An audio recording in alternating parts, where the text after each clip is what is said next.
Mesdames et messieurs, téléspectateurs de la plateforme de la télévision Renaissance, et bienvenue à cette édition dédiée au plaidoyer à l'endroit des réfugiés burundais qui sont dans les camps de réfugiés en Tanzanie.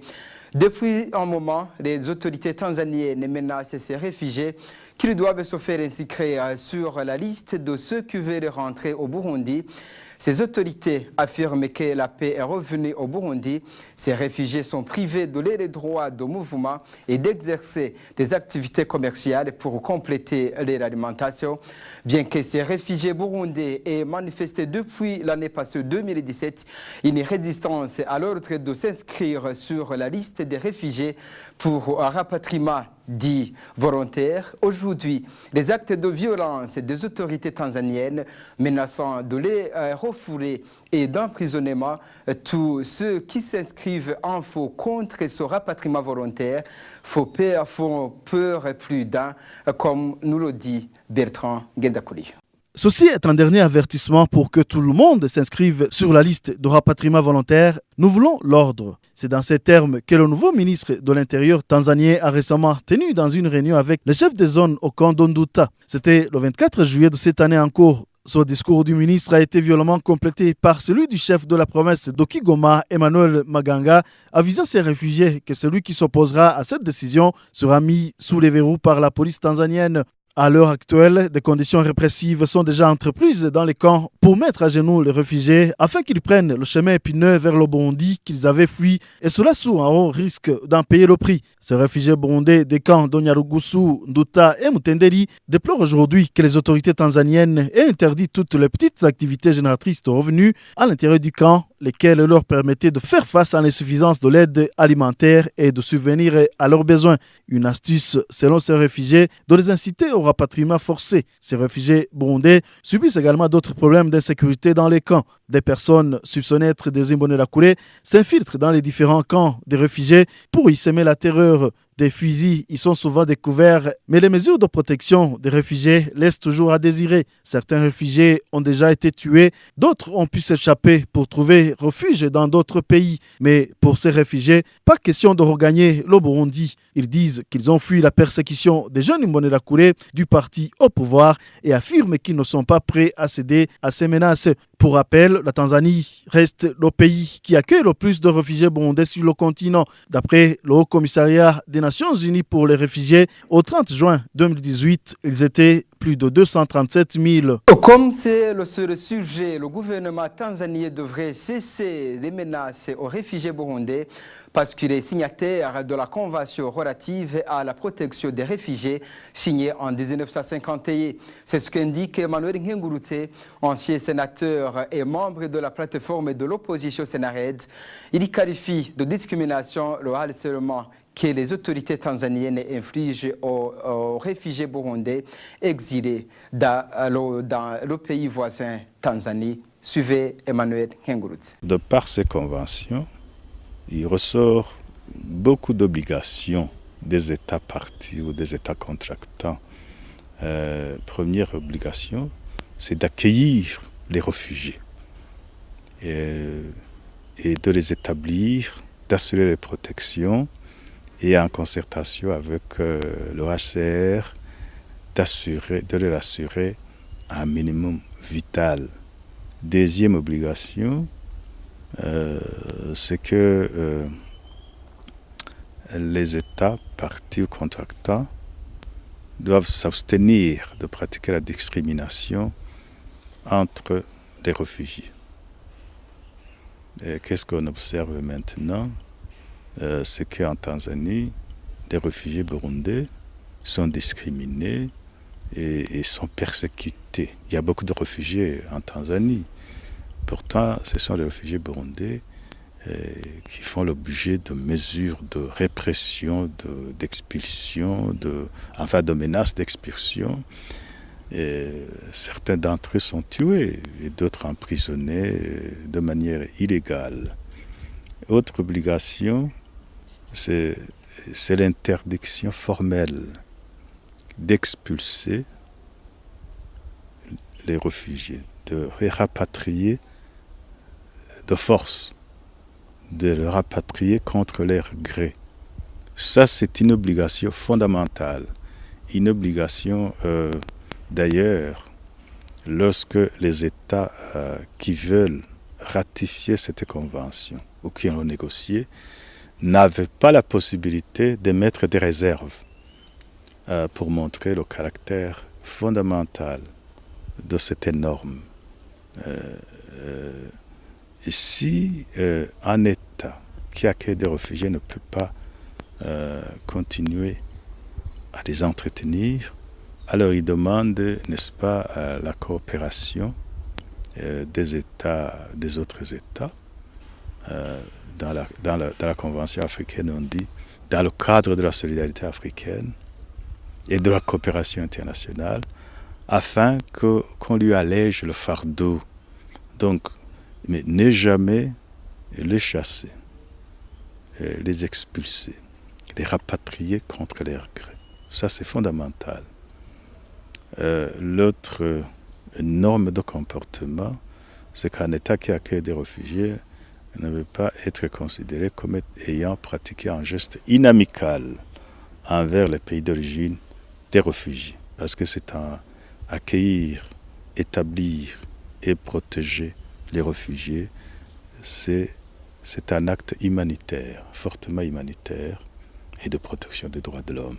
Par conséquent, c'est un acte louable qui ne peut pas être considéré comme un geste inamical dans les relations entre États. Alors, toutes ces obligations, il y en a d'autres, ne sont pas respectées par l'État tanzanien, le gouvernement tanzanien. C'est étonnant parce que la Tanzanie est connue pour avoir été un bon élève, pour avoir été un bon pays qui accueille les réfugiés depuis longtemps, de tous les pays voisins jusqu'en Afrique du Sud. Mais maintenant, qu'est-ce qui change? C'est étonnant. Je pense que le gouvernement tanzanien soutient beaucoup le gouvernement CNDD-FDD établi à Bujumbura. Nous demandons à la Tanzanie de pouvoir revenir sur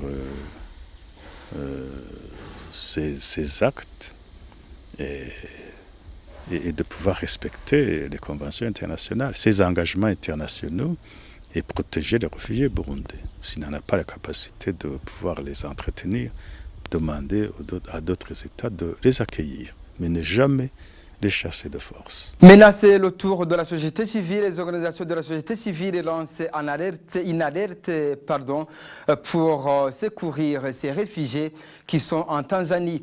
La coalition Kavib est l'un des signataires d'une déclaration que ces organisations ont sortie. Maître Dieudonné Bachila Ishizé espère que tout de même que la Tanzanie pourra se ressaisir et cesser ces menaces. Sinon, les organisations internationales et régionales devraient faire quelque chose dans la logique de protéger ces réfugiés. Suivez Maître Dieudonné Bachila Ishizé. Les organisations de la société civile se sont adressé au rapporteur spécial qui a été mis sur pied par la Commission africaine des droits de l'homme et des peuples, qui est chargée de faire une sorte de monitoring pour voir si les droits des réfugiés sont respectés. Nous avons donc tiré une sonnette d'alarme pour interpeller sa compétence et ses responsabilités par rapport à une pression injustifiée qui est exercée par le gouvernement tanzanien sur les réfugiés burundais. Vous l'avez sans doute entendu, les réfugiés environ, donc on les empêche d'accéder au marché, on les empêche de faire un commerce des éléments, des aliments de base à l'intérieur du camp. Et au bout du compte, à bien analyser le discours du gouverneur de Kigoma, nous avons constaté qu'il y a une volonté délibérée de vouloir les contraindre à rentrer, alors que les problèmes qui ont poussé ces gens sur la route de l'exil sont toujours d'actualité. Il est inconcevable en effet que la Tanzanie, qui est un acteur clé dans les négociations, s'empresse à mettre de la pression sur les réfugiés pour entrer au moment où les négociations qui visent à résoudre la crise sont toujours programmées. Donc c'est une sorte de contradiction. C'est pourquoi nous avons lancé, nous avons écrit à la communauté internationale, à la Commission de l'Union africaine, pour demander à ce qu'ils suivent de près ce qui est en train de se passer en Tanzanie, afin que les probables marchandages qui pourraient avoir lieu entre le gouvernement de Bujumbura et le gouvernement tanzanien ne viennent pas apporter atteinte aux conventions internationales que la Tanzanie a ratifiées, notamment l'article 33 de la Convention de 1951 sur le statut des réfugiés, qui prohibe tout refoulement massif des réfugiés vers le pays qu'ils ont fui lorsqu'il est évident que leur vie pourrait être en danger.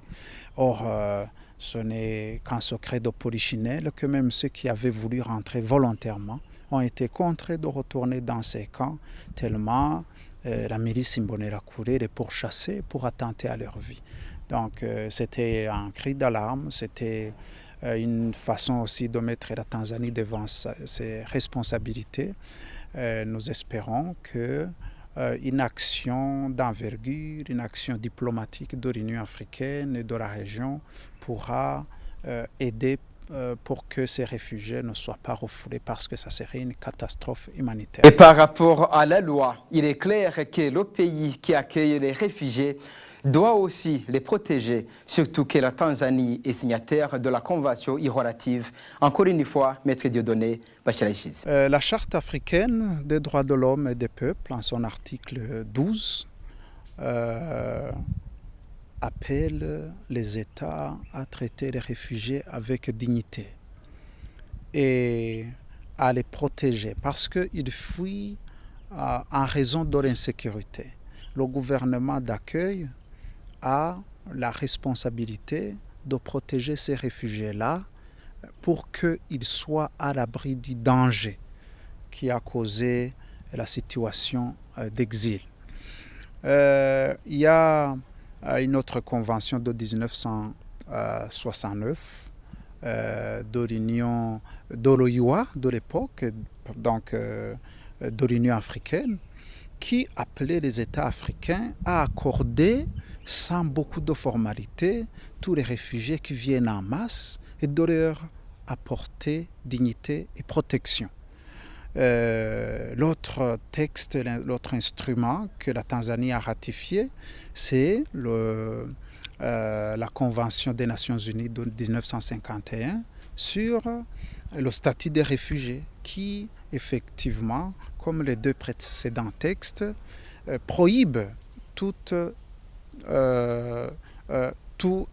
des réfugiés vers un pays où leur vie pourrait être en danger.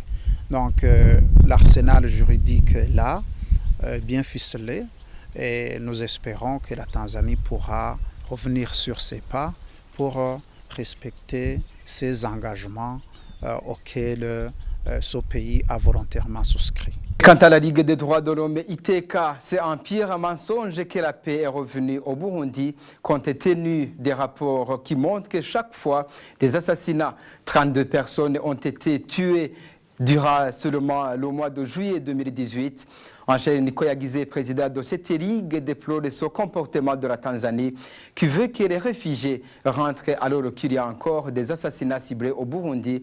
Suivez Angèle Nikoyagize. Vu les données que nous avons dans nos rapports, là je vais me baser sur le rapport trimestriel, deuxième trimestre au mois d'avril à juin, où la Ligue TK a pu documenter 148 personnes assassinées, dont 48 cadavres ont été identifiés et 24 portés disparus. Et pour ce mois de juillet, on a pu documenter au moins 32 personnes assassinées. Cela veut dire que si le gouvernement tanzanien se permet de dire qu'au Burundi il y a la paix, qu'il faut que les réfugiés retournent au pays, c'est que donc il ignore ces rapports. Et on pense qu'il est au courant, vu sa position, son rôle dans la médiation burundaise, le rôle de facilitateur. Donc un facilitateur devrait savoir tout ce qui se passe au pays du jour au jour. Et pour le moment, donc, à la Ligue TK, nous pensons que le gouvernement tanzanien devrait, au lieu de rapatrier les réfugiés par force, Il faut qu'ils s'impliquent, influencent pour trouver une solution durable pour le pays. Et laquelle solution devrait faire tout pour qu'il y ait le dialogue, un dialogue inclusif qui aboutit à une solution durable. Et la Ligue TK aussi fait un appel au HCR de jouer ce rôle, de voir si ces réfugiés sont traités dans leur dignité. Parce que sinon, plus tard, s'ils sont refoulés, ils sont assassinés, le HCR sera responsable de ça. Et par rapport au rôle de la Tanzanie qui abrite les négociations, la Tanzanie n'a plus la crédibilité d'abriter les pourparlers inter-burundais parce qu'elle montre déjà sa position de soutenir le pouvoir Nkurunziza à base des exemples des gens qui ont subi de tels actes comme le président du parti MSD et des leaders du mouvement FPB qui sont portés disparus sur le sol tanzanien. Ces pourparlers pourraient être délocalisés en conséquence pour cause dignitaire crédible pour les protagonistes burundais. On l'écoute. J'ai des inquiétudes très sérieuses et fondées sur la capacité de la Tanzanie à continuer à accueillir les pourparlers de paix inter-burundais. Parce que la Tanzanie, visiblement, il soutient le gouvernement de Bujumbura, n'est-ce pas? Il soutient le gouvernement de Bujumbura et par conséquent, sa neutralité est remise en question. Il ne peut pas accueillir des pourparlers parce que, écoutez, les opposants qui peuvent aller négocier sur le sol tanzanien peuvent également être forcés, n'est-ce pas, à aller à Bujumbura. On peut le rapatrier de force, comme on tente de le faire pour les réfugiés. Et ce ne serait pas la première fois parce qu'ils ont tenté avec le président du MST, avec le président de l'IPD, avec Pacifique Ninazwe. Il y a d'autres Burundais réfugiés qui ont disparu, on ne connaît pas où ils sont. Ils étaient sur le territoire tanzanien. Il y a des réfugiés, des camps de réfugiés, n'est-ce pas, qui sont tués, et d'autres qui sont emprisonnés arbitrairement. Donc là, l'attitude de la Tanzanie ne peut pas du tout donner foi, et ne peut pas du tout rassurer, selon moi, l'opposition. Elle ne peut pas acquérir de manière favorable toutes les parties de la mesure alignées derrière la partie gouvernementale. Question 2, et le facilitateur lui-même, il est tanzanien. Écoute, je doute également de sa capacité de continuer à assurer la facilitation de manière impartiale et efficace. Il vient de passer 3 ans sans bilan. Vraiment pas, il n'y a pas de bilan positif.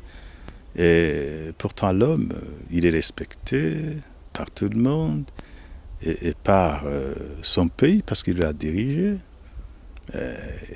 Il n'a pas vraiment usé de son influence pour que la Tanzanie cesse les violations aux droits des réfugiés. Pourtant, il en avait les capacités pour le faire, et ça m'étonnerait que le gouvernement tanzanien ne l'aurait pas entendu. Deuxième chose,